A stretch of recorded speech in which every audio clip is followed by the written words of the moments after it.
What we realized helping brands developing retail network is they are losing the two first question when they start a project or a concept, which is who is my client and what should happen in the store. So what kind of experience and what kind of storytelling we can make with the clients in order to make my brand different than the others.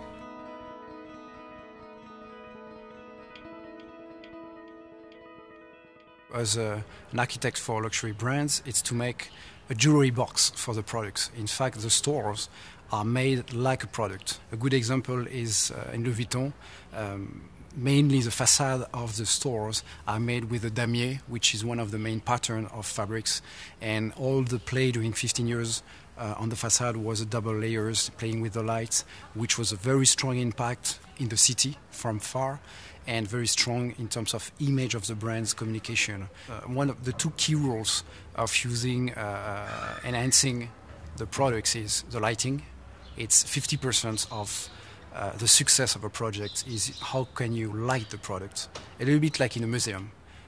You don't make a museum when you do a retail, a luxury store, but you have to think that way.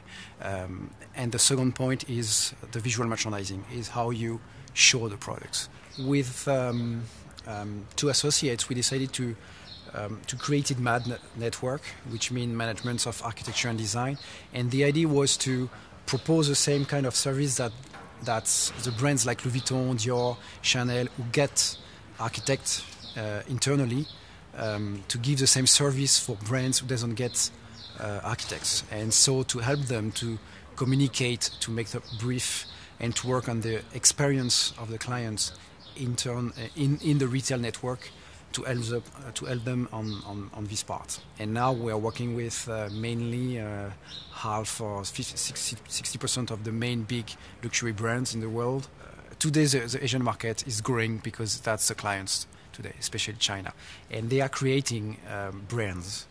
Historically, the luxury brands are coming from Europe and they are strong, and people want to buy luxury brands made in France, made in Italy.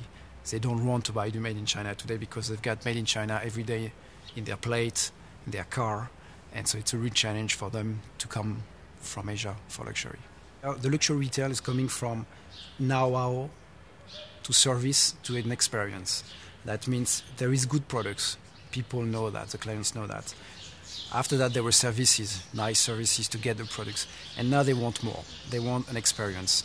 And it's clearly evident that all the new technologies, the digital technologies that are going now, that everything gets an iPhone in the pockets with access to internet, with access to whatever could happen in terms of informations. That's this retail, this luxury business is going to take a very strong place using these kind of tools. It's not home sweet home, could be store sweet home or home sweet store tomorrow.